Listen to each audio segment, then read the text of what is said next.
You podcast with your host, Cassandra Lauren Gordon, and I am with... Radjua from 17 Jewelers. Yay! Great. So tell me more about your jewelry company. So, I started it 3 years ago. And the crazy thing is, I didn't have any intention whatsoever of starting a jewelry company. I was actually I was studying to be a quantity surveyor. Yeah. What? But yeah. That's what I went to. That's what I started going to uni for. And then I just realized that it wasn't for me. So I changed my course. But yeah, I started my company 3 years ago and I taught myself how to make grillz. And here I am. Hold on. From quantity surveying, for you, like actually checking about the materials and making sure, in my mind, a quantity surveyor is like checking that the contractors and the suppliers are actually saying what they need, right? They're not trying to replace each other. Kind of. So basically, a quantity surveyor, they work with cost estimations and measurements. So basically, they look at the blueprint, they do all these mad calculations, and basically accurately price up how much your project is gonna cost. And then from that price, you give that to the client, and the client would go to different contractors and obviously use your price as a base point. But yeah, it wasn't for me at all. So you didn't complete, or? Nah, I did my first year at Birmingham City University, and then after the first year, I was like, nah, I'm not doing this anymore. I'm gonna change my course. Yeah. And what did you do instead? I changed my course to I'm currently studying the HND jewellery and silversmithing at Birmingham City University. Let me see. Okay, so I'm asking a lot of things. So I used to live in Birmingham, and also, what campus is it? It's jewellery School of Jewellery, Victoria Street. Okay, so it's actually in the jewellery quarter.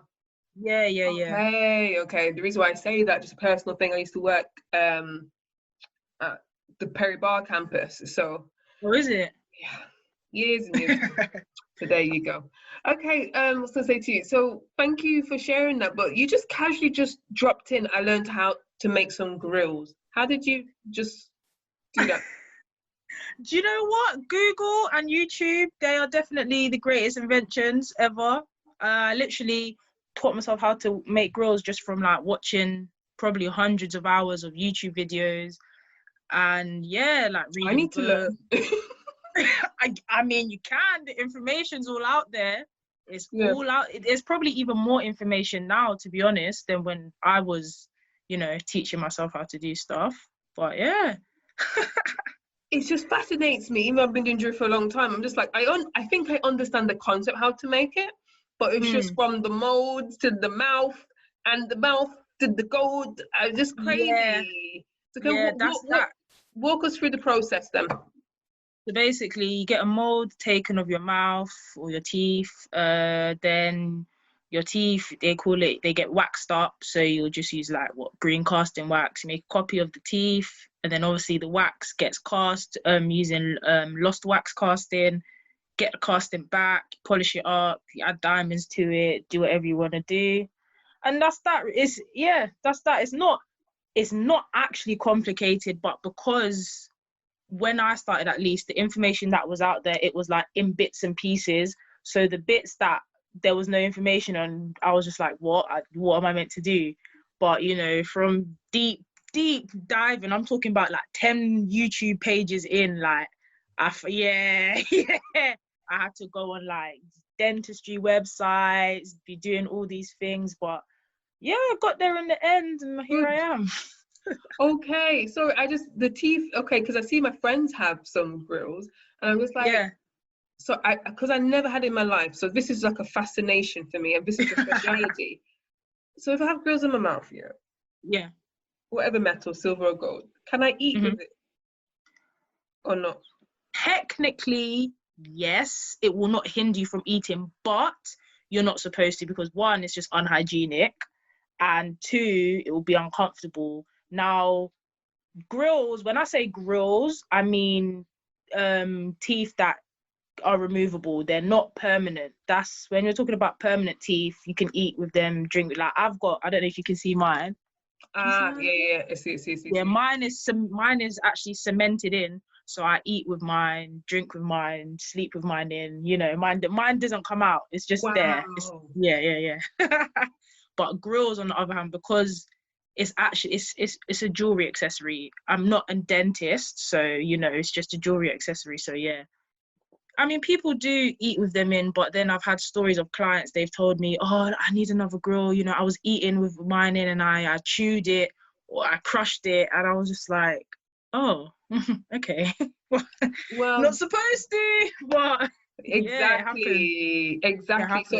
So it seems like you give that jewelry care. It's just similar when someone used something like rose, like gold vermeil, or, you know, gold plating, whatever you want to call it. Yeah. And you're like, don't go outside, like don't shower in it, don't go swimming. Yep. And then they come back and like, something's wrong with it. I'm like, I can see the chlorine marks.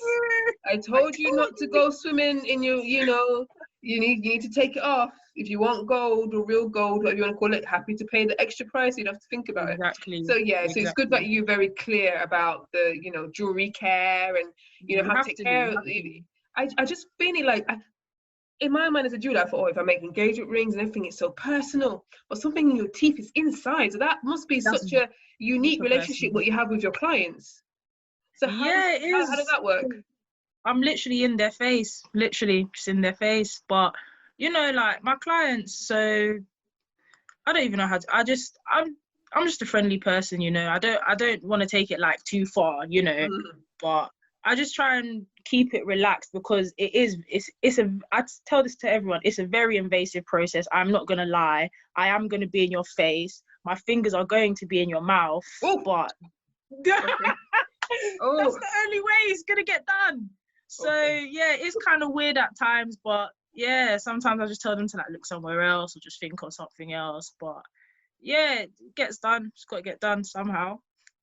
Because I've got the intrigue, because I see it, but I don't know the process. Just want to put it, I don't like going to the dentist, even though I use probably dentist drills all every day. I was going to say to you, it doesn't hurt.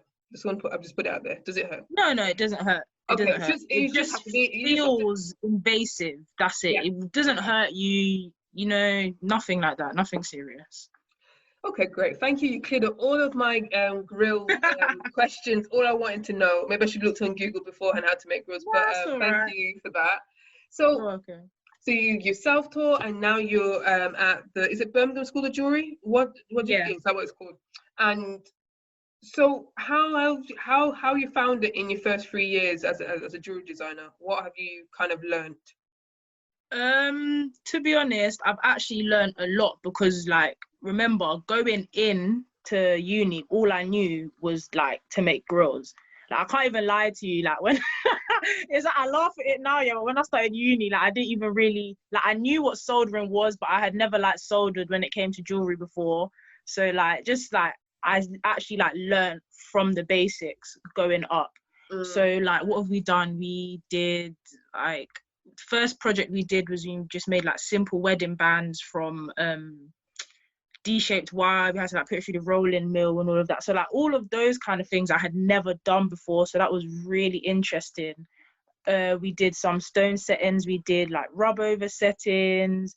We made, and then we did, because it's jewelry and silversmithing, we did some silversmithing techniques. So like, what's it called now? You know when, I can't remember it, but you know if like you're trying to make a bowl and they have that thing you put under your arm, spinning, yeah. We did spinning, loads of different things. So, and obviously because at uni we have access to like whatever machines are there. So there's like 3D printers there, lathes there. Yes. What about casting? Do you have casting stuff? You can make how much casting you want.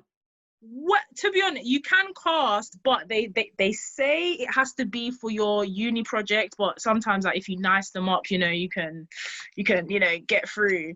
You have to use your resources. I'm telling you, and that, I can't lie, is probably one of the best things about studying there, is the resources and the people there, because our teachers, they're not just like, no offense, but they're not just like, you know, jewelers that have just been doing it for like 2 years. These are like world renowned, like my tutor, I'm gonna name drop, David Alexander, like people from like Belgium, France are talking about him. Like these are proper people that have been in industry for ages, so they know what they're talking about.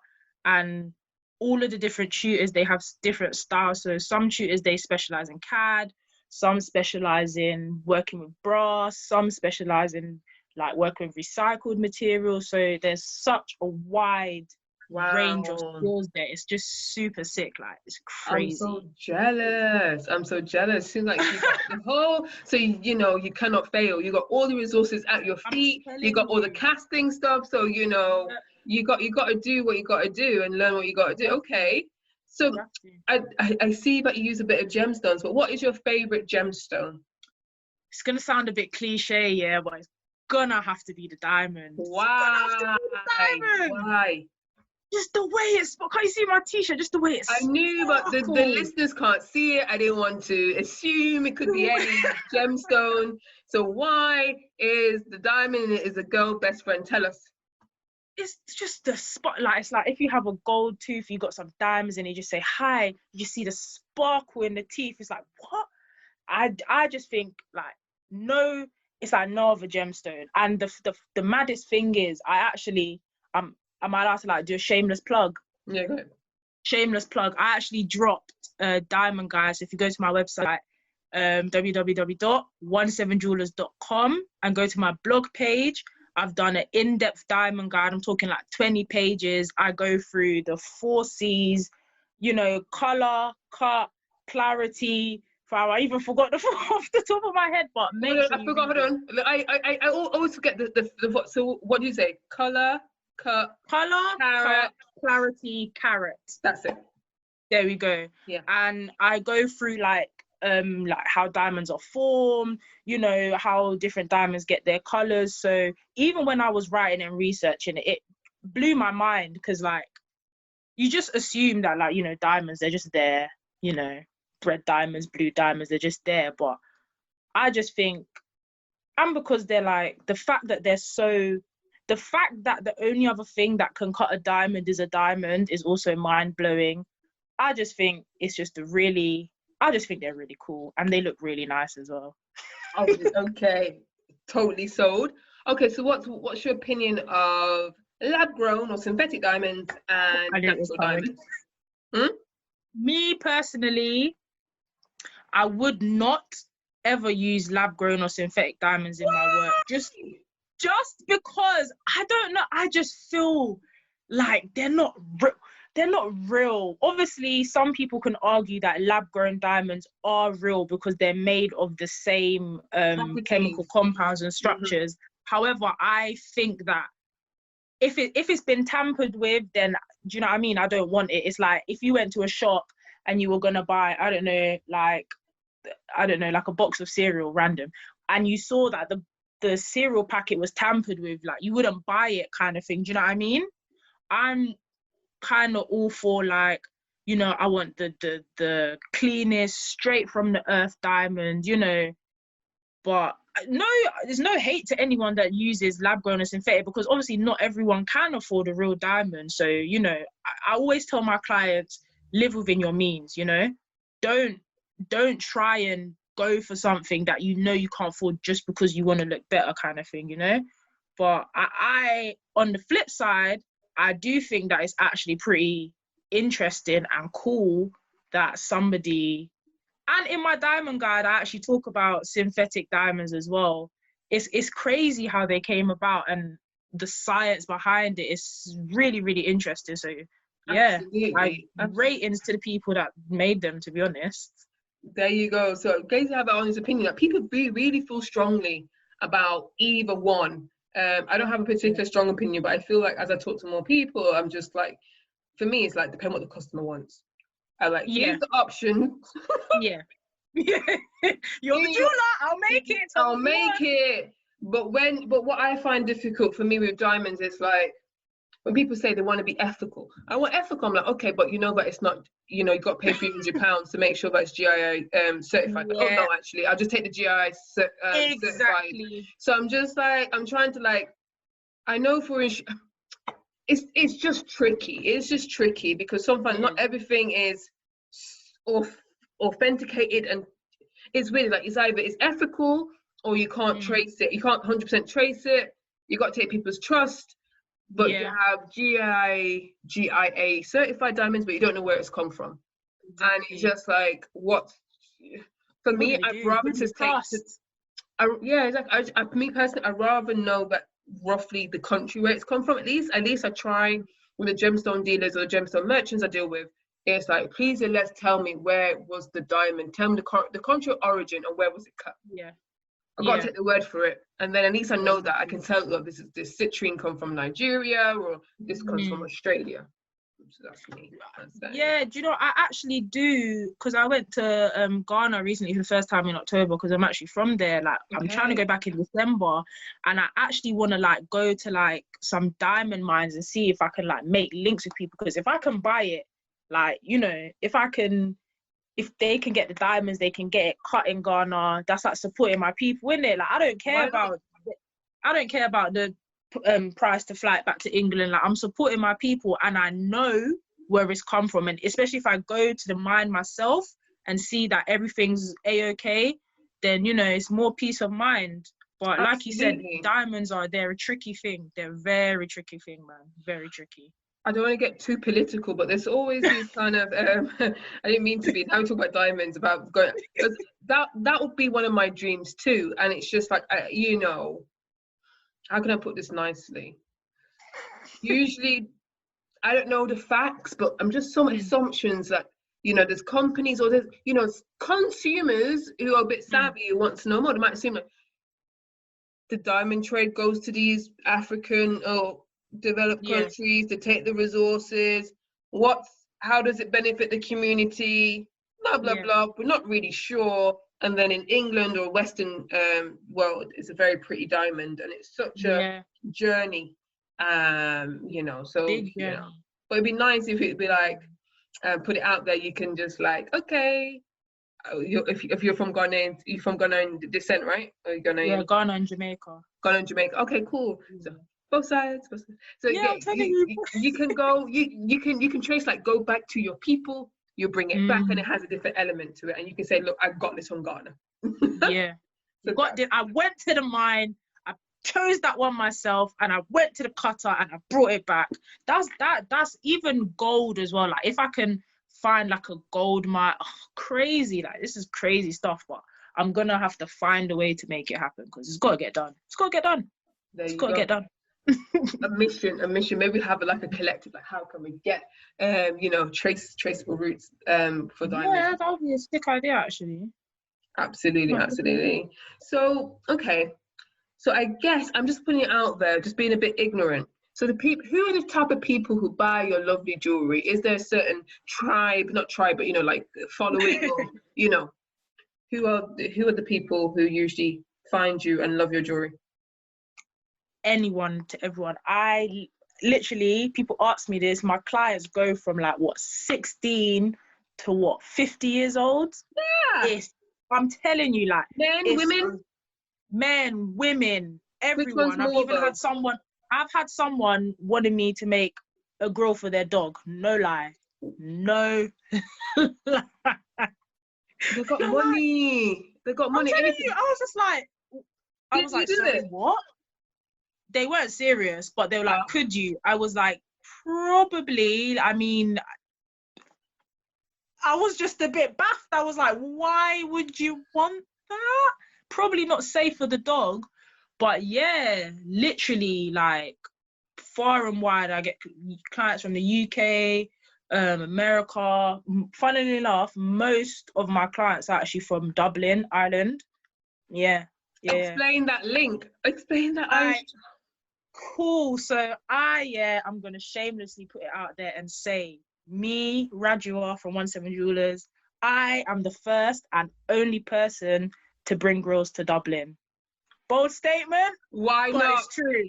If I had signals, it'd be like pew, pew, pew, pew, pew. Literally. So when was it? I think, I don't even know. It was either two years ago or 1 year ago. 2 years ago, I went to Dublin and I did a pop-up with some, to be honest, I didn't even know them. I just had done a gold tooth for some guy over there. And he was like, yeah, you know, me and my friends are having this pop-up. You should come through. You can do your grills. I was like, all right, cool.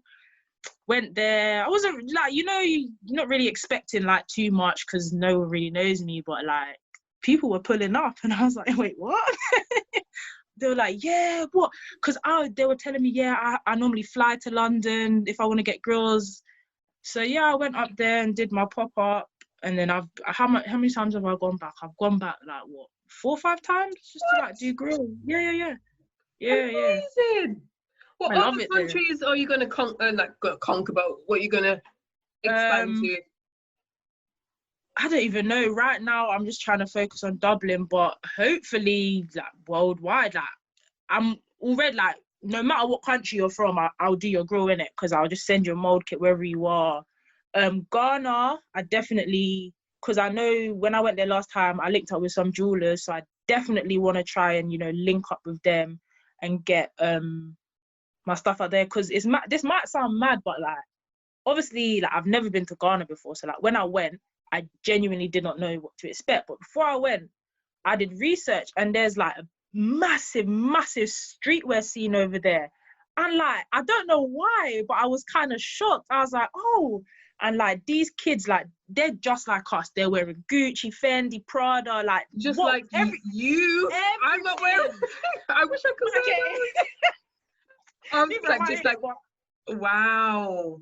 But like, yeah, so like I linked up with some people out there, so I'm really like a few like clothing designers and music artists, so I really want to try and link up with them over there, really and truly, because that would just be amazing. But yeah, worldwide, man, worldwide. Oh, amazing. Okay, I'm very excited to hear the links of Ghana. So just as a side note, just randomly, so my parents are Jamaican. I got my Jamaican passport, but wasn't it last year the year of return? I'm like, oh God, yes, I'm going to try and get my Jamaican passport again, Ghanaian passport or something. I'm trying to get my, do you know what maddest thing is? I was meant to, my dad was actually telling me like, can you like do the application, and I was just like, oh. And then COVID hit, and then they were like, yeah, we're not even taking applications now. So I'm just like, bruh. Yeah, they're not taking applications now. So I'm gonna have to wait until after this whole thing calms down to get my Ghanaian passport. But what the sick thing is, yeah, if I get a Ghanaian passport, like Ghana and Jamaica, they had an agreement so that Jamaicans can go to Ghana without needing a visa. But obviously if I have the Ghanaian passport, I don't need the visa anyway. So okay, so that's good. So that's great, because now I'm thinking like if I want to go Ghana. Yeah, who's trying to pay £60 each time you go? And that's even for single entry visa. Who's got time? No one. And you know they take long at that embassy. Yeah. Oh, if you don't have links in that embassy, boy, I don't know for you, man. Okay, that's on my list. After COVID settles down for a year or two, I'm like the iPhones. Wait till like the next version of COVID happens, and then I'll go outside. I'm not going anywhere for at least a year, and it's, you know. So yeah, okay. So sorry, going back to the side note, going back to jewelry. What do you think is good design? What does good design mean to you? Good design to me, are we talking about like CAD design or like drawing design, or just jewelry design? Like whatever you think, what's good jewelry design to you? What are the elements? Obviously, taking into account what the customer wants. However, I do also think, obviously, as jewelers, like so let's put it like this. Clients can come to you sometimes and say, I want this, and this. And in your head as a jeweler, you know that certain elements might not work, you know? And I think a part of good jewelry design is, as the jeweler, not always, like, you want to please the client, but you don't want to be a yes man or a yes woman. You want to tell them, I like your design, but I don't think this would work. However, if you do this, it would be better, you know? Because remember, they're not jewelers. They just want something made. So I think it's about taking what they want and taking your knowledge and putting it together and making what they brought you even better, you know? And I also think it's about like just going outside of the box. Like me personally, like I am the type of person that I just want to do the most craziest, biggest, like I just want someone to come to me and be like, look, I want this chain. I don't really know why I want it, but I want you to make it. And I'm going to be like, cool, let's make it, you know? So, yeah, there's lots of elements to good design, but I think what I've said is a lot of like the core of good design, you know? Not just saying yes, yes, yes, yes, yes to everything that It's comes. giving that kind of professional advice, you know? You want to create people's ideas from reality, you know? Exactly. But just being honest about it, you know, and not just taking their money, because I feel like people sometimes clients or whatever, the one like, I just want this and here's the money, and you just like, sometimes I don't even want to take the money, and I won't, because I'm like, look, you need to understand, and when things are bespoke, it takes time, you know. So I'd rather you be happy and we take an extra week and you can think on it. When I hope and make it, I mean, like, I don't like this and I can't change it, because once I start working in gold, there's no refunds. So do you know what I mean? So let me know before I put, you know, before I go on the bench. So that's the way. Slow to go to the bench, quick to make. So that's how I roll. But just as we ending, like, how can, and obviously we're gonna put things in the show notes. You talk about all of your guides, but how do people find you? So find me on Instagram at the number 1 and then 7 jewellery, JEWELLERS. Website www.17jewellers.com. Yeah, that's me. Just Instagram. That's mainly where I am in Instagram. I don't really do too much of the other stuff because it's a bit much for me, innit? I know Instagram seems to be much sometimes. Yeah. Too much. All right, put a thing in the show notes. People can find you. Why not, just one thing before I go, why not 17? Because I see 17. Why 117? Why is that? Because 1 and 7 are actually my favorite numbers, not the number 17. That's why. That's really just had to clarify. Yeah. Okay. So if you want to see her, look in the show notes and find her amazing jewelry. Thank you for being part of the Created for You podcast. Thank you for having me. It's been a pleasure. Okay, so that's done. Hopefully I'll edit that. But yeah, just got a few minutes. I don't know if I talked to so many.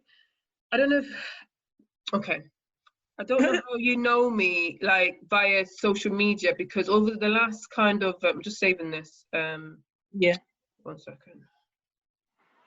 I don't know how people know me in the last kind of 2 months. I've come this kind of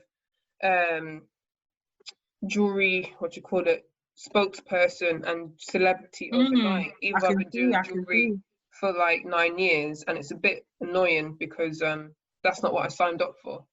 All I did is just she's like, no, I'm not trying to do it. No, I'm telling you, I'm going to retire in, like, seriously. I'm retiring from this black spokes. So basically, I'll tell you my journey before Zoom cuts me off. I did it basically after George Floyd died, right? And I see all these like jewelers, and I'm just like, why are you trying to monetize off this guy's death and do these stupid statements and pretending? I was getting annoyed. I was just like, nah, not today. Gently challenge them on their social media, like, okay, you put this blank statement, like, we're all in together. What do you mean? When you say you're going to play, do you know what I mean? They're posting a black square, but what does that mean? Nothing. What have you done? Nothing. What are you doing? Nothing. Exactly. So, but they don't realize when they do the black square and those stupid empty statements, the algorithm goes up. So they're monitoring off this black guy's death, right, and other black people's pain. So I'm just like, what's going on? So I don't go political on my business page, but for some reason, something like I didn't rant, but I talked for like 30 minutes on my Instagram live about it. And then people started talking about it. And I was like, okay, jewelry people, all these white jewelers are talking, okay, thanks. And then I thought, F it. I'm very practical. So I was like, let me write an open letter. So I wrote an open letter and had practical points, 5 practical points. I said, don't talk to me unless you've considered the 5 practical things. I did the open letter. Floodgates open. White people and jewelers was telling me about racism. And I'm just like, that's not what I wrote. Like, I bet they didn't even read it properly. I bet they didn't. Anyway, that happened, yeah. So I waited because I was like, what is the jewelry industry going to do? Because every other industry has put out something decent or not decent. At least it did something. And the jewelry industry, I was like, built off of like brown people. I'm just like, what are Don't you even get me doing? started on. So I didn't see anything for 2 weeks. So I thought, nah, I didn't put myself as the spokesperson and people coming to me for no reason. So I just did this GoFundMe account because I had lots of people trying to phone me, telling me about their white guilt, about how much it was crazy. So I said, no, take your guilt and pay. I put money into it, yeah. Give some money, come on. Put your money in your mouth. So that helped people stop phoning me and stuff. So I didn't realize I was going to raise the money because I thought the jewelry bodies and the jewelry companies got lots of money. They were going to do something, but no. As always, go off black people, hard work and labor. Once I raised the money, there's this I don't know if you emailed me about coming to the event next week. Have you? Yeah, I did. Okay, and then did I you email emailed the guy? The goldsmith guy. Yeah. He got back to me. So all of a sudden, like, goldsmith's like, hey, and I'm like, hey, are you gonna like help me? Yay! And I said a little bit. So I was like, okay. And I want to give them the money because don't people become black? People are like, you took the money, gives your friends, so at least no one can't say. But you better be careful, don't give them the money and make them say, oh, we didn't get it, or we're gonna use it to fix our roof. No, exactly. So I've done an agreement and stuff, so it's all like kosher to make sure that good. Wicked. I'm not doing that. So yeah, so basically that's what happened. So hopefully on Monday you'll hear more details, what they're going to do, and also the industry people. So because I've been talking to them for the last kind of 6 weeks, I kind of suss who's. But I'm only one black jeweler, and I really feel strongly, but I can't talk for your experience. I can't talk for that person's experience. Yeah. So the people who make decisions are supposed to be there in the jewelry industry. Who represent, they're supposed to be there. So the black, what I'm trying to do, because they're going to do this event, do a little round table, have me just chat and someone else chat, a black person, and then that's it. I was like, no. Chat. What is that for? You got to have the black jewelers, you there, right? So that's why I'm like, I can't publicize it because it's an invite only. So that's how I want the black jewelers to sense these people out and see, like, these are the journalists. These are the, goldsmiths. These are the NAJ. I don't know if you got a good relationship with them or not. These are the big shots in the jewelry. That's your access. Don't expect them to do miracles, but at least Yeah. who they are. So that's it. No, I think it's a wicked idea. It definitely needs to happen. But like you said, like, do you know what? Like, even when I was going through your page, and then I can't remember what company it was, but a company sent you something and they were like, we need like more black people or something like that. I read that and then I sat in my house and I said, how many other black jewelers do I know? And I thought, raw. No. And then I said, how many black jewelers in places like Hatton Garden do I know? And I said, raw.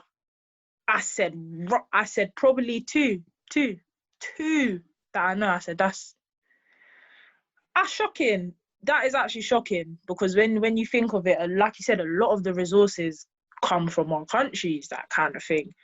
Like, it's madness. It's absolute madness. But I think it's time for the conversations to be had, and I think it's wicked because like, I found so many other black jewelers. It's time for us to actually like come together and like, even it's not going to be massive at the start, but even if we can just come together and just create something small or like start supporting people. So like, even now I cast that jewel cast in Birmingham, but I know somebody, he's just got all his casting equipment. He's been in the game for ages, but I'm going to start sending my stuff to him. Yeah. Like, bro, he's faster than don't get me wrong, jewel cast are my G's in it. They're calm, they sort me out all the time, but I'd rather actually give my money to a black man who's trying to do his thing. He'll give me my things in 2-3 days. Jewel cast is taking 2-3 weeks, but it's just little things like that I'm trying to do now. So I just think it's definitely, it's gonna go up, innit? It's gonna go up. Well, before the time runs out, it's just like, I'm a bit skeptical. Let's see. I'm like, I do all this stuff. When I connect everybody, not everybody, when I connect people together, they can't say, oh, I didn't know, I couldn't reach out. And when I do this report, the reason why I did the report is like, I don't want no one to say to me, I didn't know about black people's stories. It's there. So I'm just like, interview 10 black jewelers. It's there. You choose to be ignorant, that's on you. And after October, don't talk to me. Unless you're going to pay me like £1,000 for a consultant rate. Legit, don't chat to me. Retainer. You got to pay 1K before you can even get me on the phone. Just so that's where I'm at the moment. So I'm telling people, like, I don't want to be on no advisory boards. I don't want to do this. I don't want to do that. I'm retiring in October. I'm going back to normal Cassandra Gordon. Because I feel like, sorry, I'm going to talk a lot. I said talk a lot. If I build myself up as a jeweler, I don't have to beg people's money. I can build, okay, 50K. This is my fund. Yeah. I don't want to. I don't want to ask after today. I don't want to ask nobody else for money. Yeah. I feel that. Nobody else for money. I feel help that. our own. Trust me. And the thing is, we can, because the money we're dashing out, spending out. Do you know what I thought the other day? These rappers, I'm talking about black rappers now. These rappers that go to jewelers, and I've got no problem with any of these people, by the way. All these spending 50K. You know, if even 5 of them actually came together and said, okay, even if they said, okay, let's open a casting company, it could be done. It could be, if they stop spending their money on shit diamonds. It's going to cut out. Is it? Yeah, I can feel it. Okay. Oh, but you know, I think we should leave it here because it's going to cut out. But yes, we can talk on Monday. Yeah. See what I don't know how the event's going to go, kind of finalizing the details, but hopefully people get to speak. So. Yeah. All right then. Thank you for having me. No worries. I'll edit and stuff and let you know in the next couple of weeks, and then all that kind of stuff. All right. But thanks a lot. Much appreciated. Thank you. Take care. Yeah. Don't stress yourself too much. Yeah. No. All right. Okay. Take care. Bye. Bye.